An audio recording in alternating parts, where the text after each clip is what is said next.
Hello, this video is for GCSE English Language students doing the AQA board in perhaps year 10 and year 11. This video is about how to take control of assessments and exams. A lot of students are taught in a generic way and often feel that their way of approaching the exam is like standing in a queue ready to buy something in a shop. You don't have to be in the queue. What you can do is take control of the exam. Now, most students over the years taking exams, one of the biggest areas that they've struggled with is time management and also prioritization of what they should actually do in the exam. Now, nowhere in the AQA exam papers is there a statement that says you have to do all the questions in order. So you go from 1, 2, 3, 4, 5. So when you think about the configuration of AQA GCSE language papers, there are, in section A of paper 1, there are 4 questions, and in section B, which is the creative writing and description section, there is 1 question. Now, when you think about that, that shows that you only have to master how to structure the answers to 4 questions in section A, and then you put it all together and then create a showcase piece of writing to show the examiners in question 5. Now, when we look at the exam structure and we look at the marks that go on, we kind of see a way forward that is much better in terms of what happens. You see, most students, when they go into an exam, they are extremely nervous. They don't like to admit they're nervous, but they are. And when you have high nerves and high adrenaline, that's the easiest time to make a mistake. So I've built a strategy over the year based on psychology of learning and also time management and how to maximize input at the right times of an exam. If you think about it, in the exam, you have 1 hour 45 minutes. I'm going to share my screen in a minute and you can see the exam strategy that I'm building, and then I'll explain it with the strategy of what you can do to take control of your exam. Right, so okay, so this is language paper 1 exam strategy, and the time for language paper 1 is 1 hour 45 minutes, as is language paper 2. So I've done both strategies, so you can see language paper 2 here and language paper 1 here. So what I have done is put together a grid, and you can, after this video, if you want a copy of this, I can send it to you. It's not a problem, but it will help you. And there's plenty of time to actually do this. You've got 3 months before your exams if you're at year 11. And of course, at the end of your exams for year 10 or even longer.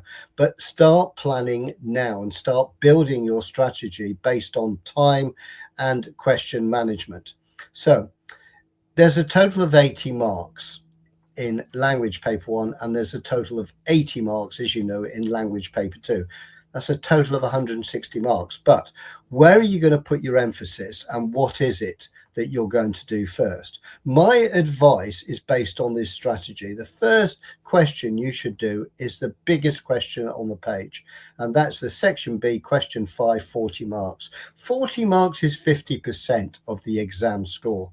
So what it means is that when you're nervous, instead of feeling like doing a short, very short question, like question 1, which is now the multiple choice, picking your 4 choices, which is an awkward little question.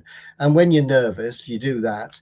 The chances are you will spend too much time on it because it's important, the exam. What you want to do is to work into the exam with a longer question. And this has been proven to be the most successful method. So if you start off with question 5, that means you have time to build your answer and to actually go through it. So look, here's the strategy that I have absolutely designed for students. So the first thing you do when you go into the exam You're going to scan your exam papers, and 2 minutes, that's all you need to do. Don't get too involved in it. Have a look at the cover page of the source or something to see what the era is of the source you're going to be looking at. But other than that, you don't want to do much, but spend a couple of minutes. Then go straight to question 5, because what's important here is you do not need to have done and read the source in order to approach the question 5. So that can be a standalone question. At 50%, it's worth the effort to put some time in here. Now, I've put time management here. So if you think if you change the 1 hour 45 to 105 minutes, it's easy to work with. So 2 minutes you spend on scanning, you're left with 103 minutes. Then plan, write, and check your question 5. This is where you use 40 minutes, not 45, because once you have an idea and a structure which you can practice and plan, which will come in one of my other videos later, how to do a question 5. If we look at that, 40 minutes is plenty of time to absolutely maximize that. And that leaves 63 minutes. Now, what a great idea. Having just written, and you have to handwrite this at this moment. I know in 10 years' time, AQA are thinking of going online, but that is not the case for Year 11s this year, 2026. So what a good idea just to read the source. And you're allocated actually 15 minutes of reading time in the exam. And that includes reading the questions and reading the source. Now, 10 minutes is a lot of time. That means you can read the whole source in your leisurely way, but trying to really take in what you're reading. And once you've done that, you can then consider going straight to question 4, because when we get to question 4, which is to what extent you agree question, we have now read the whole source, and now we could look at the question here and read the second part of the source, which is what the question requests students to do, to look at the second part. So you then reread it, but now within the context of this question. Now, I suggest 22 minutes for this. This now leaves 31 minutes time left for the rest of the questions. Now, if you notice, if we've covered this one and this one, we've now done 75% of the marks. It's 60 marks. And all we're doing is mopping up 8 marks on the structure question, 8 marks on the language question, and 4 marks on the multiple choice. And for these, again, I give these timings. So that is language paper 1. And again, you can do exactly the same format for this. Now, what is the advantage of all of this? The advantage of all of this strategy is that you are taking control of your time management. And that is the thing that students don't want to lose. What happens in an exam, if you overspend time on one particular question and it's a low mark question, which if you do it the other way around, 1, 2, 3, and 4, it's highly likely you're going to get behind.